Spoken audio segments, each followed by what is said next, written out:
In the heart of a bustling African city, where the roads were dusty and the sun seemed to touch the ground, lived a young man named Kwame. He was known throughout the local markets and by every roadside vendor, not only for his vibrant kente cloth that clung to his strong frame, but also for his peculiar resolution about marriage. Kwame was a carpenter, shaping wood into masterpieces with the same patience and precision he applied to his life decisions. His shop was a small haven of sawdust and wood shavings at the corner of the market, where the scent of mahogany mixed with the cries of vendors and the hustle of city life. "Only a church girl will become my wife," Kwame declared boldly whenever the topic of marriage came up, which was often given his eligible bachelor status. This proclamation wasn't without its critics and supporters alike. "Why limit yourself, Kwame?" his close friend Kofi would ask, shaking his head as they sipped palm wine under the vast African sky. "Love isn't found in the church alone." Kwame's reply was always the same, a smile playing on his lips as he carved intricate designs into the wood. "The church is not just a building, Kofi. It's a place of commitment, values, and deep faith. I want a wife who shares these with me." As the eldest son in his family, the pressure to marry and carry on the family name was immense. His mother, Amma, often brought up conversations about potential matches from other families who were known to them. "Akosua from the next village is a good girl. She helps her mother in the market and knows her way around the kitchen," she would suggest, her voice laced with hope. But Kwame's heart was set, and his community knew it. His criteria had become a tale that mothers whispered to their daughters, and young women secretly wondered if they could be the church girl to win Kwame's heart. One Sunday, as the church bells rang clear and the villagers dressed in their best, a new face appeared at the local chapel. Her name was Esi, and she arrived like the Harmattan wind, sudden and refreshing. Esi was from a neighboring town, and her father had recently been appointed the new pastor of the local church.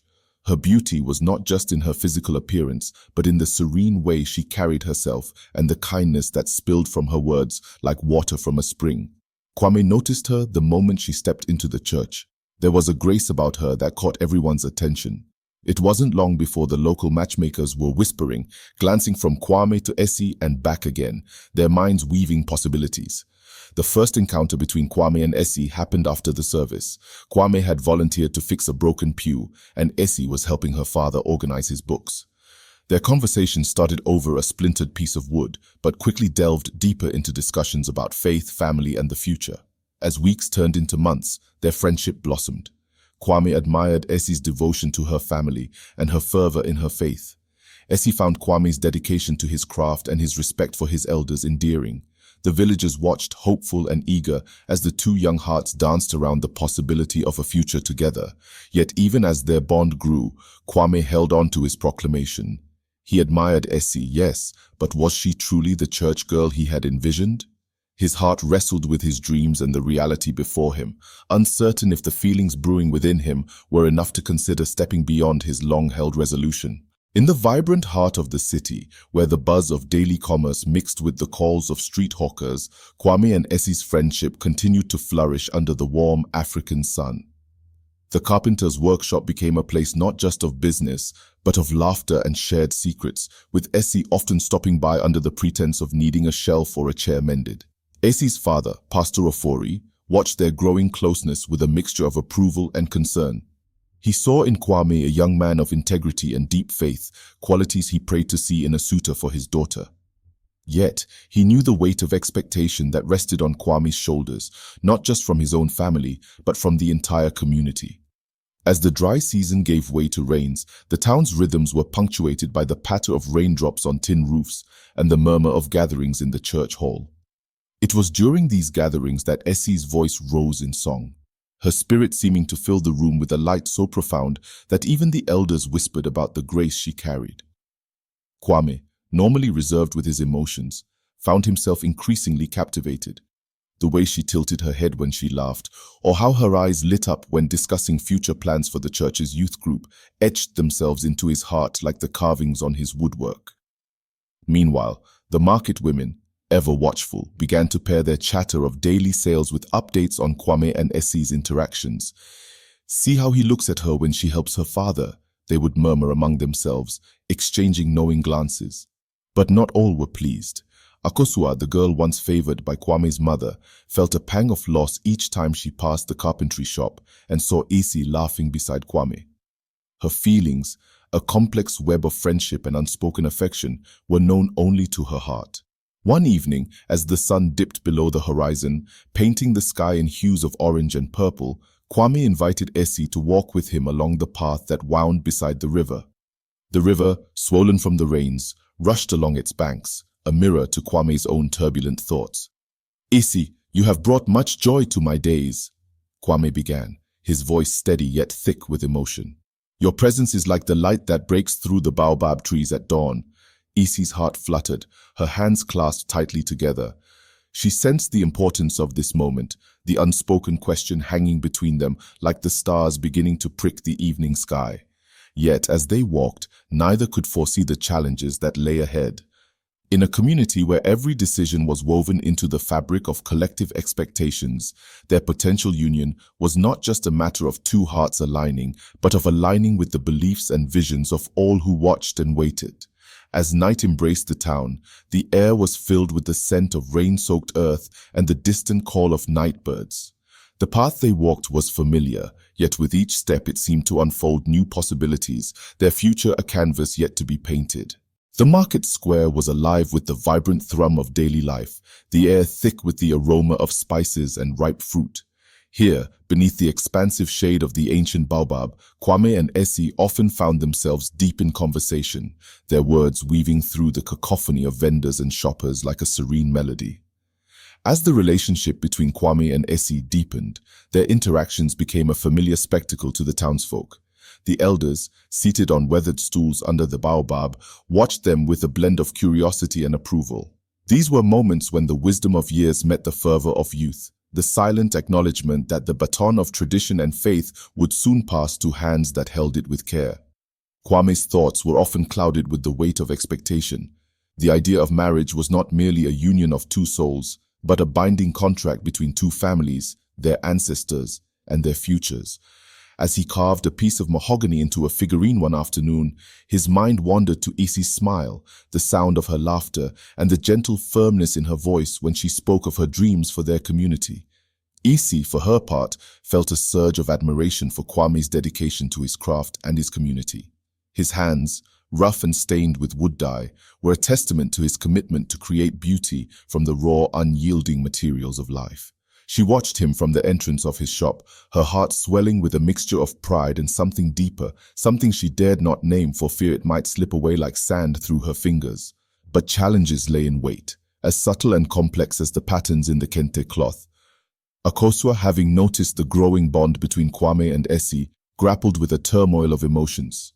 Her friendship with Kwame, once easy and uncomplicated, now felt strained, each encounter tinged with a silent ache that grew more profound with each passing day. Pastor Ofori, observing the changing dynamics, chose one quiet evening to speak with Kwame. They sat outside the church, the setting sun casting long shadows across the ground, the air filled with the scent of blooming frangipani. "Kwame, my daughter holds you in high regard," the pastor began, his voice gentle, "and it is clear you care for her deeply. But remember, the path of companionship is like the river, ever flowing, ever changing. It requires more than just affection. It demands strength, understanding, and sometimes sacrifice." Kwame nodded, the gravity of the pastor's words settling over him like the dusk. "I understand, Pastor. I do not take this lightly. My respect for Esi and for you is rooted in the deepest part of my soul." Meanwhile, the women of the village, ever observant, wove tales of Kwame and Isi's growing closeness into their daily chatter. Their words, laden with hopes and speculations, filled the air like the dust that rose in little whirlwinds around their feet. As the moon climbed high into the night sky, casting its silver glow over the village, Kwame walked alone along the path by the river, contemplating the pastor's advice. The river, with its ceaseless flow, seemed to echo the pastor's words about the nature of life and love, both beautiful and relentless in their demands. In the quiet solitude of the night, the gentle murmur of the river whispered secrets only the night could hear, carrying with it the hopes of two hearts tentatively stepping towards a future, wrapped in the embrace of tradition and the quiet courage of new beginnings. The dawn greeted the village with a chorus of roosters crowing and the rustle of leaves stirred by the gentle morning breeze. As the sun painted the sky with strokes of pink and gold, Kwame set out to gather materials for a new project, his thoughts as tangled as the vines along his path. Esi, meanwhile, embraced the new day with a resolve to aid her father in organizing a community event. The church grounds buzzed with activity, the air filled with the scent of fresh earth as the community came together to set up booths and decorations. In the midst of this bustling activity, the news of Kwame and Esi's deepening friendship had woven itself into the fabric of daily life, sparking curiosity and quiet speculation among the villagers. Their bond, observed at marketplaces and church gatherings, became a common thread in the conversations that filled the air like the ever-present dust. Yet, within this tapestry of communal interest and shared stories, Akosua found herself increasingly isolated. Her interactions with Kwame, once marked by laughter and ease, had become sparse and strained. The pain of unspoken emotions cast a shadow over her days, each moment around the pair a reminder of what might have been. One afternoon, as the sun reached its zenith, casting minimal shadows on the ground, Kwame invited Esi to the riverbank, where they first shared their dreams and fears. The river, a constant witness to their growing connection, flowed quietly beside them. "Esi, these past months have shown me a truth I cannot ignore," Kwame began, his voice steady, eyes reflecting the clear blue sky. "The light you bring into my life is like the warmth of the sun on the coldest of mornings." Esi listened, her heart beating a rhythm that matched the fluttering leaves around them. Her hands trembled slightly, not from fear, but from the anticipation of words she had longed to hear. As they spoke, their voices low, a group of children played nearby, their laughter ringing clear across the water, a reminder of the joy and simplicity of life. Their innocent mirth contrasted sharply with the complexity of emotions that swirled between Kwame and Esi. Meanwhile, Pastor Ofori, ever watchful and wise, discussed the young couple's future with the elders under the shade of the church's large baobab tree. The elders, their faces etched with the lines of many seasons, listened intently, their nods slow but thoughtful. "The union of Kwame and Esi could bring our community closer," Pastor Ofori suggested, his voice imbued with hope. "Their spirits are aligned, both dedicated to the welfare of our people and the growth of our faith." Back at the river, Kwame took a deep breath, the air filled with the mingling scents of wildflowers and fresh water. "Esi, I believe our hearts have been woven by the same thread, destined to create a tapestry of life together." Esi, her eyes bright with unshed tears of joy, nodded. "I feel it too, Kwame. My heart has known no peace like the peace I feel with you." As the day faded into evening and the sky donned its vibrant cloak of twilight hues, the village seemed to hold its breath, awaiting the new chapter that was unfolding in the lives of Kwame and Esi. The elders spoke among themselves, their discussions a blend of tradition and the gentle embrace of change. In every corner of the village, from the winding paths by the river to the bustling market square, the story of Kwame and Esi spread, carried by the whispers of the wind. It was a story of love, of faith, and of two hearts finding each other amidst the rhythms of everyday life. As the first light of dawn stretched across the village, washing the thatched roofs in hues of amber and rose, the community awoke to a day that held the promise of new beginnings. The air, crisp and invigorating, carried the scent of blooming hibiscus, permeating the atmosphere with a sense of renewal. In the heart of this vibrant awakening, Kwame and Esi, now seen as two halves of a future whole, moved through their routines with a lightness that only newfound love can bestow. Their steps seemed to dance to the ancient rhythms of their land, a silent music felt by all who observed them. The marketplace buzzed more intensely today, the usual clamor heightened by the anticipation of Kwame and Esi's union. Vendors hawked their wares with a bit more zeal, and the chatter was punctuated with mentions of the couple, each person adding a thread to the rich narrative being spun around the pair. Meanwhile, Akosua walked through the market, her presence like a quiet stream flowing against the current of excitement. Her interactions were polite, her smiles carefully curated, yet her eyes mirrored a reservoir of emotions, deep and not quite serene. Her path crossed with Kwame's mother, Ama, whose keen instincts caught the subtle shift in Akosua's demeanor. "Akosua, my dear, how is your mother?" Ama inquired, her voice as warm as the sun-drenched earth. The conversation, though casual, was Ama's way of weaving a bridge to the young woman's cloistered heart. "Thank you, she is well," Akosua replied, her voice a gentle whisper against the boisterous backdrop of the marketplace. The exchange was brief, but Ama's eyes lingered on Akosua with a hint of maternal concern as they parted ways. On the outskirts of the village, by the banks of the river that had witnessed many of their moments, Kwame and Esi met to discuss their future. Here, away from the watchful eyes and eager ears, they shared their hopes and dreams, their words floating on the breeze like the leaves of the baobab tree. "We should honor our ancestors in our union," Esi suggested, her voice carrying the weight of tradition. "Their blessings have shaped the land and guided our paths." Kwame nodded, his agreement as firm as the earth beneath their feet. "Yes, and we should also embrace the new paths we carved together, blending the old with the new." Their conversation was a beautiful dance of respect and innovation, a balance of honoring the past while stepping boldly into the future. The river, a timeless witness, flowed beside them, its waters a metaphor for their evolving lives. Back in the village, the elders convened under the baobab tree, their discussions centered on the upcoming nuptials. "It is not just a union of two hearts," the eldest spoke, his voice resonating with the wisdom of years, "but a confluence of past, present, and future." As the sun journeyed across the sky, its trajectory marking the passage of time, the village pulsed with life and activity. Children played in the dust, their laughter a testament to the enduring joy of the community. Evening approached, cloaking the village in shades of twilight. The air was thick with the fragrance of cooking fires and the distant sound of drums, preparations for an evening of celebration and communal joy. In every corner, from the humblest hut to the sprawling marketplace, the air thrummed with the heartbeat of a culture rich in history and vibrant in its expressions of love and community. Under the vast African sky, as stars began to pierce the twilight, the story of Kwame and Esi continued to unfold, an echo of the ancestors' whispers, guiding them through the tapestry of life, woven with threads of shared destinies and heartfelt promises. As the sun rose above the village, bathing it in a golden glow, the day began with the promise of continuation and growth. It was the season of harvest, and the fields swayed with golden crops, ready to be gathered by the hands of those who had tended them through the seasons. In this time of abundance, Kwame and Esi found themselves in the midst of preparations for their upcoming union, weaving their future with the same care and dedication that the farmers applied to their fields. The entire community was involved, from the youngest child collecting flowers for decorations to the oldest elder blessing the couple with words of wisdom and prayers. On this particular morning, Esi accompanied her father to the church, where they would discuss the ceremony's details. The church was a place of solace and strength for the community, its walls echoing with hymns and hopes.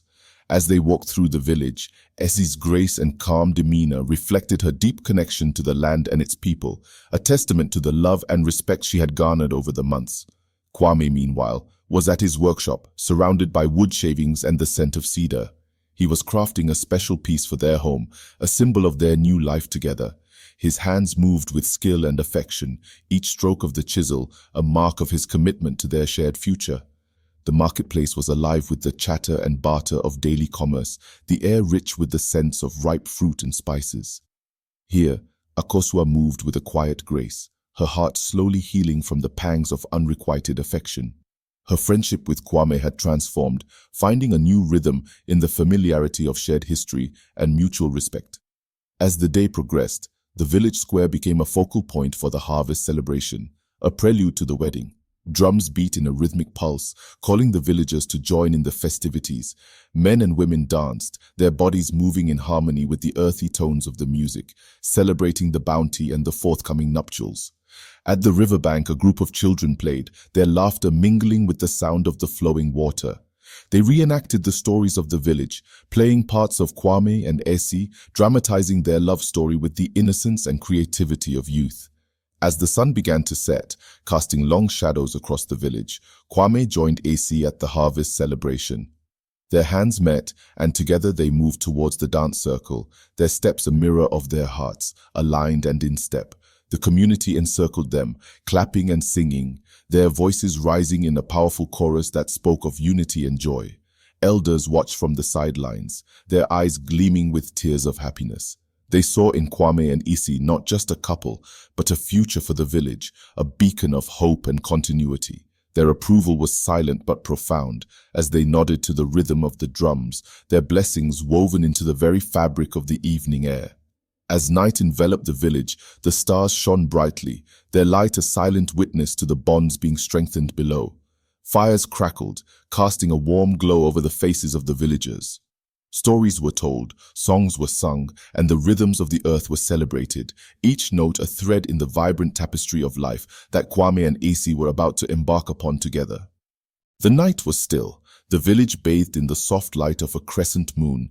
The sounds of the harvest celebration had faded into the quiet murmurs of the night, leaving only the rustle of leaves and the distant call of an owl.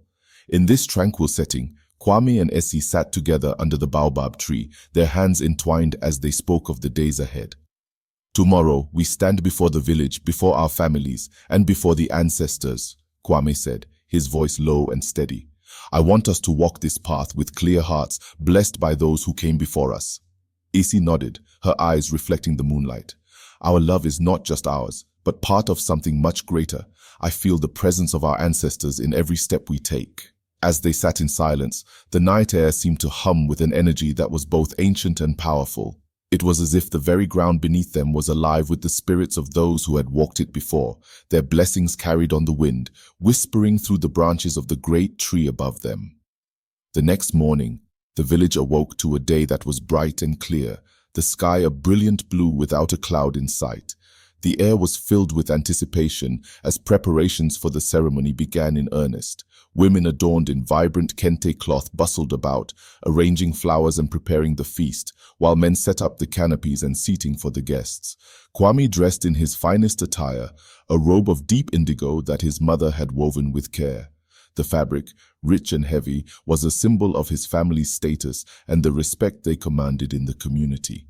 As he fastened the robe, his father entered the room, his face serious but proud. "My son, today you take a step that will define the rest of your life," his father said, placing a hand on Kwame's shoulder. "Remember the teachings of your ancestors. They will guide you in this new chapter." In another part of the village, Esi was preparing with the help of her mother. She wore a gown of pure white, simple yet elegant, symbolizing the purity of her spirit and the strength of her commitment. Her mother adjusted the beads in her hair, a gesture that was as much about tradition as it was about love. "You are ready, my daughter," her mother whispered, tears brimming in her eyes. "The ancestors have watched over you, and they will continue to do so as you enter this new phase of life." The ceremony took place at the foot of the baobab tree, where the village had gathered in a circle, leaving space for Kwame and Esi in the center. The elders stood around them, their expressions solemn as they prepared to invoke the blessings of the ancestors. The village elder, a man with eyes that had seen many seasons, stepped forward and raised his hands to the sky. "Today, we call upon the spirits of those who came before us," he intoned, his voice carrying across the gathering. "We ask them to bless this union, to guide these two souls as they join their lives together." As the elder spoke, a breeze stirred the leaves of the baobab tree, and a sense of peace settled over the gathering. The villagers, silent and respectful, felt the presence of something greater, something eternal, moving among them. Kwame and Esi knelt before the elder, their heads bowed in reverence. The elder sprinkled them with water, a symbol of life and renewal, before placing his hands on their heads in blessing. "May your union be strong, may your love be true, and may your lives be filled with the blessings of the ancestors," he said. With the ceremony complete, the village erupted into joyous celebration. Drums beat, feet danced, and voices sang, all in honor of the new couple and the future they would build together. Kwame and Esi, now joined not just in love, but in the sacred bond of tradition, stood hand in hand, surrounded by the warmth and support of their community. As the sun set and the stars began to appear in the sky, Kwame and Esi stole away from the festivities, returning to the baobab tree where they had shared so many of their hopes and dreams. They stood in silence, feeling the cool night air and the soft earth beneath their feet, knowing that their lives had been irrevocably intertwined, not just with each other, but with the land, the people, and the ancestors who had blessed their union. As the village settled into the calm of the night, the last echoes of celebration faded, leaving only the gentle hum of the crickets and the occasional rustle of the wind through the trees. Kwame and Esi stood beneath the baobab, their hands still clasped, their hearts full. The night sky above them was a vast canvas, dotted with stars that seemed to shine brighter in acknowledgement of their union. They exchanged a quiet glance, a silent conversation that spoke of love, commitment, and the life they would build together. There were no words needed. Everything that mattered was understood in the space between them, in the warmth of their touch, and in the way their hearts beat in unison. The baobab, ancient and wise, stood as a witness to this moment, its roots deep in the earth, its branches reaching towards the heavens. It had seen many unions, many lives intertwined, but tonight it bore witness to something timeless, the coming together of two souls who had found in each other a partner, a friend, and a love that would endure. Kwame lifted Isi's hand to his lips, pressing a kiss to her knuckles, a gesture of reverence and affection. Esi smiled, her eyes reflecting the gentle light of the moon. "We are one," she whispered, the words carrying the weight of their vow and the simplicity of their truth. Together, they turned and began the walk back to the village, the path illuminated by the soft glow of the night. Behind them, the baobab stood tall, a silent guardian of their bond, its presence a reminder of the past, the present, and the future they would now face together. As they reached the edge of the village, they paused for a moment, looking back at the tree, knowing that its roots, like their love, would continue to grow, binding them not just to each other, but to the land, to their ancestors, and to the community that had nurtured them. With hearts full and spirits at peace, Kwame and Esi stepped forward into the life they would now share, their path clear, their bond unbreakable, their love eternal.